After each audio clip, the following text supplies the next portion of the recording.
My first question that I have for you today is in regards to the coronavirus pandemic, and that is, if there's one thing that you will take with you for the rest of your life about how life was at this time, what will it be?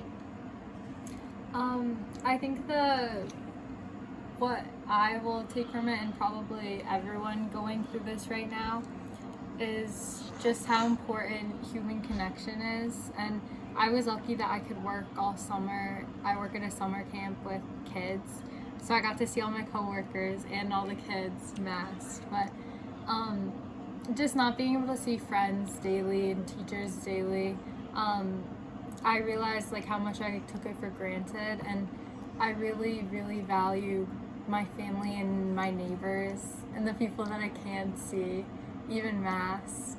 And it shows that even if it's like uncomfortable, like it's definitely worth it to make an effort to see people you love and you're connected with, even if it's hard and you have to mask for a long duration of time in the summer when it's hot. So you could say that communication is like one of the biggest things that you miss. That you miss just communicating with your friends on a normal basis, like without masks, or just everyone hanging out in the same room. Yeah, and for me, whenever I'm with my friends or babysitting or with my extended family, like my favorite thing to do is not even necessarily like chat with them or interact. I just like to like sit close and like kiss my grandmas, my grandpas, and like hug my friends a lot. And it's just hard to have to be socially distant from people. Yeah, so digital communication doesn't do the same for you as just in person talking to people like we are now. No, it's not the same. Okay, thank you. That's a You're very nice welcome. answer. We were talking after the interview, and then she thought of like the moment where God kind of just like, do you think influenced her life? There are a couple moments, but one that stood out a lot this summer is that I think maybe the first time Obama was elected, so like in 2008, my two uncles, my dad's two brothers were on the phone, and they're just like on opposite ends of the political spectrum. And since the election, basically 2008, so like 12 years now, they haven't spoken at all. And my uncle didn't even go to my one uncle didn't go to my cousin's wedding because it was his like niece from the brother he had a problem with. But this summer my grandma actually got sick, and even though it was like heartbreaking, and it still is, and it's really hard for my family, especially during a pandemic,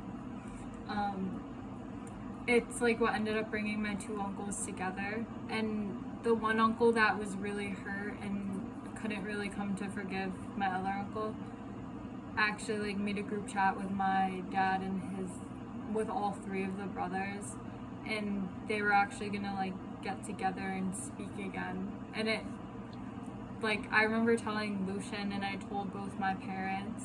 I didn't actually remember, Lucian reminded me, but like that it was just like divine intervention that like this awful terrible thing happened. Like I feel like it's hard to think of a worse thing happening like amid a pandemic where like you have to travel to a different geographical area, see people that may not take the pandemic as seriously as you, and just like the thought of like losing a loved one is really awful right now too. But it's what ended up bringing like two members of my family back together. So like to me it's like God taking like using hardship in life to like make something better come out of it. And then the other like distinct memory that I have was I think my freshman year, me and like my group of friends, like there's 6 of us, we all went out to Hot Harry's to get burritos one day, like for dinner after school. I don't think I ever told you this, but like our art teacher texted us that her mom, who she like kind of cares for, I think she had a stroke and was in the hospital. And I remember we were all just like sitting in Hot Harry's. It was literally just us and the workers, but we were like crying because it's like Miss Quinn.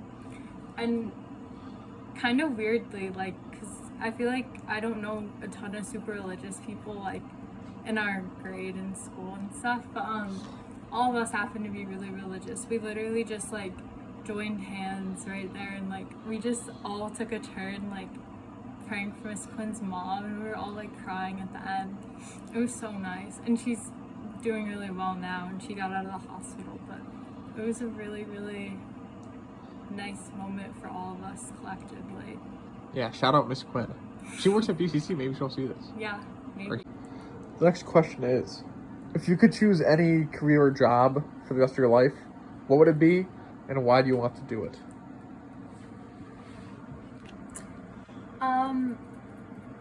I think if I could choose a job, like my dream job, not worrying about like bills or like anything that's the real, best way I think you could do it. I would probably work in like one of two things. Definitely working with children, but either working somewhere like Mass Mocha. Like I think it'd be so fun, like to get to help out the kids coming there on field trips or like coming for a visit and do like art with the little kids and explain stuff to them and get to play with them. Or my other thing would be with kids again, maybe like I'm a camp counselor, and that's honestly like my dream job. I love doing that, but like an elementary school gym teacher, like professional elementary school coach, that'd be so fun. Something with kids, something with like physical activity or art. And I really like special needs kids. I do Best Buddies. That would be a fun job too.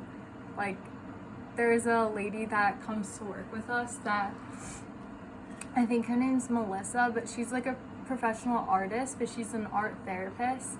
So she like works with these special needs kids and helps them like, I don't even know if it's like occupational therapy, like she's helping them move or she's helping them like emotionally, but that would be like another dream job.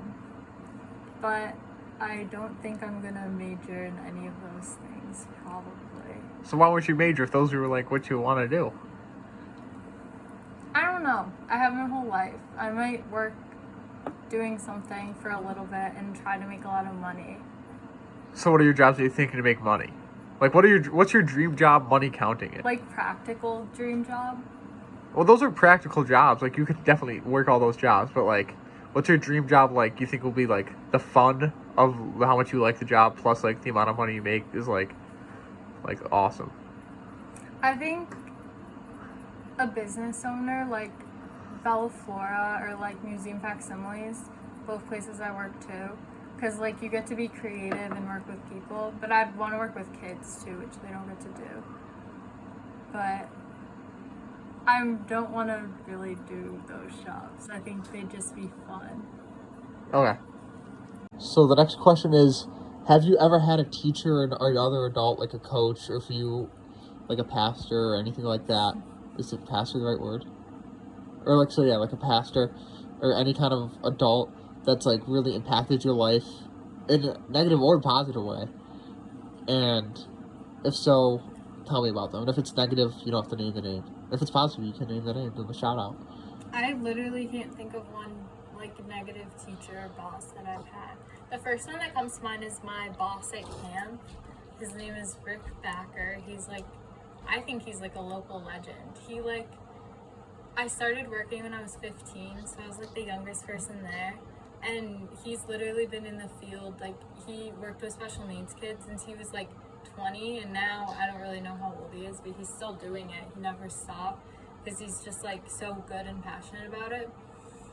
And he literally is just like so helpful and nice to me, and like I feel like some people don't respect him as much as I do because like he's your boss, people like drag on him. But like I remember at the end of my first summer, like I literally was bawling my eyes out and gave him like the biggest hug because I love him, and I wrote him like a thank you note because he's just so nice and so good at what he does.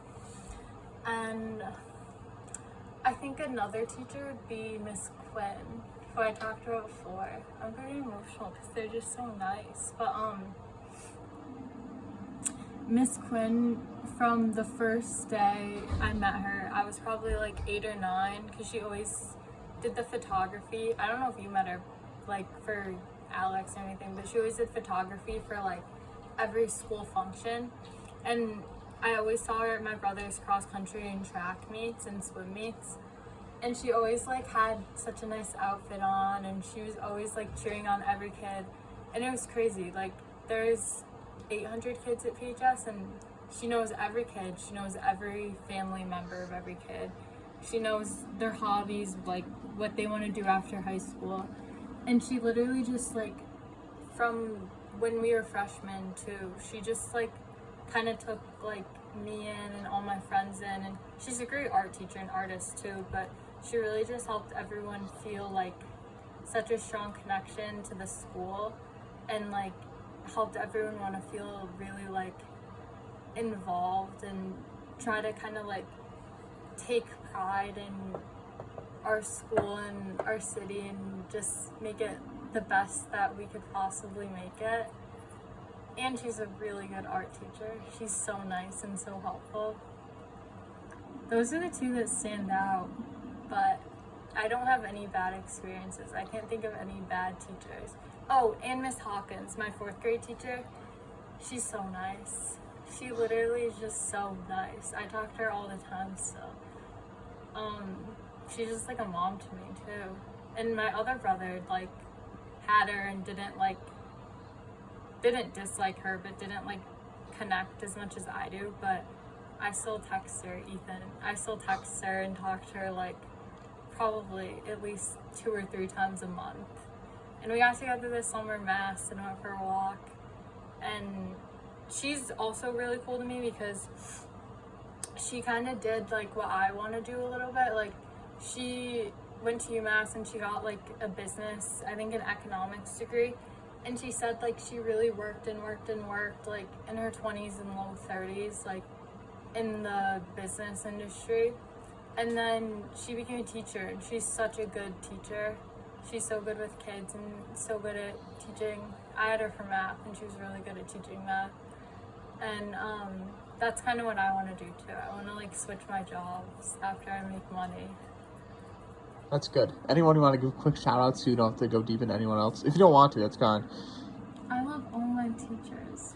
Everyone, okay. Yeah. That's good. So I want you to tell me about some of your family traditions, or they don't have to be necessarily family traditions, but traditions that you have, and then how they started, if you know how they started, how they like passed down for tradition, or if it's like something with your friends that you do every year, how it started, and like the story behind that.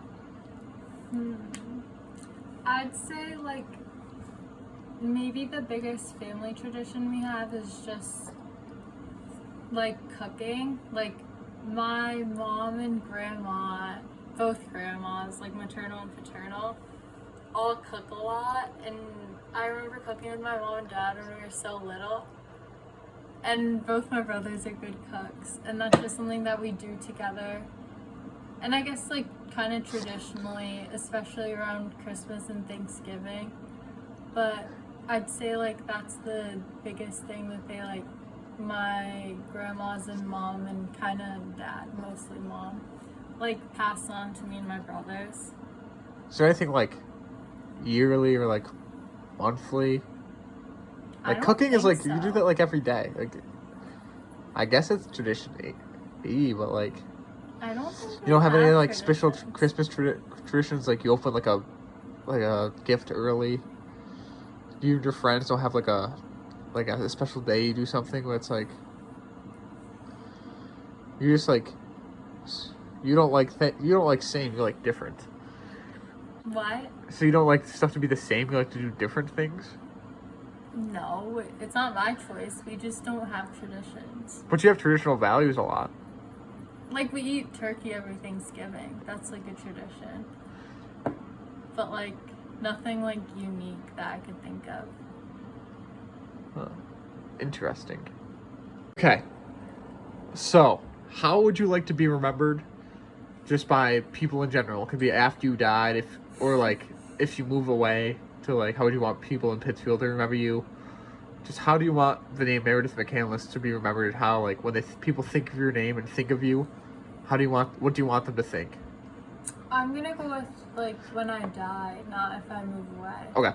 But I want to have like 5 or 7 kids, So I want, I think I want to be remembered like as super like caring and loving, and I also want to be like involved in my community when I grow up.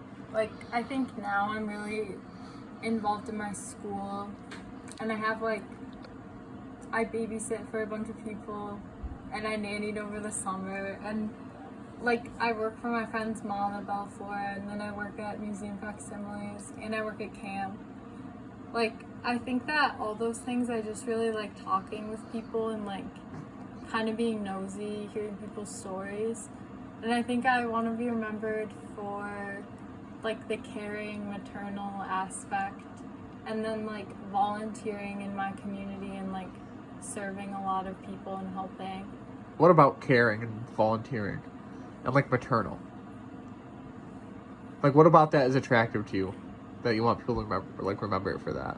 I guess those are just like the qualities I value in other people, so That makes and I sense. guess that I value in myself too. Like I think those are the things that I'm like naturally drawn to, and the things that like I saw growing up with like my mom especially. So I think that's what I want to like strive to be when I grow up and be remembered as. Tradition of caring. Yeah, it's a tradition in a way. Anything else? Any other attributes you want to be remembered for? Any accomplishments? Anything like that?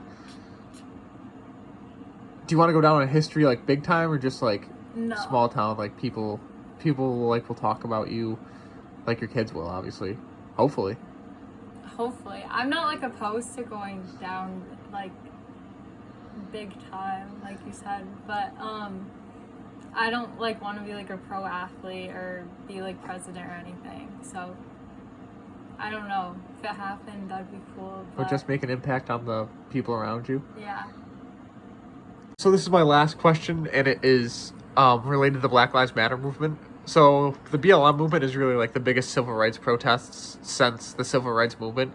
So that's 63, 2020, almost 80 years. It's the biggest civil rights movement of our lifetimes easily. It's probably this and coronavirus are going to be the two biggest definers of our lifetime, at least right now. Mm-hmm. You were born after 9/11, as was I.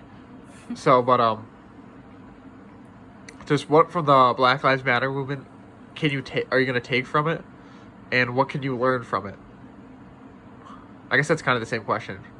But what do you think you've learned from the Black Lives Matter movement, and what has it meant to you?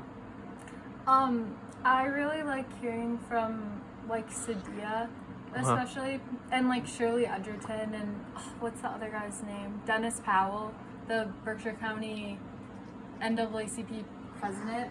Because like I think it's just so good to hear that like it's not just like being like outwardly racist, like calling someone a mean word or like rejecting someone from a job. It's like all the, I think like microaggressions is what it's called, but it's like, and it's like big things like school, but like I really like hearing from Sadia that like there were even things in our own friend group that like happened that made her uncomfortable, or things that our school did. And I guess I'll just take it, like what I'll learn from it and take forward with me is just like in college and when I'm an adult too, like you have to challenge yourself to learn new things even though it's really uncomfortable. Like you can't just kind of take what you know and be settled with it. You have to keep asking questions and ask if you can improve, or your workplace can improve, or the school you go to, or even your family kind of in some ways. But I guess like what I would take from it too is when I'm raising a kid and like married and an adult, like you have to always remember to familiarize yourself with people that aren't like you, that don't have the same political views as you, that grew up with different experiences than you, and you have to try to just listen and learn. as much as you can from them, even though it can be uncomfortable and hard, because it will ultimately make you better. So one thing that you said, like with Sadia, how like the microaggressions. So you kind of learned that there's just like a lot of little things. Like racism isn't just like black people stink. Like that's racism is a lot more deep than that. And it could be like poor people stink. But when people really say that, they could be talking about black people because poor people and black people are a lot. I'm gonna cut that out. Okay. But I might not because it's like a class thing.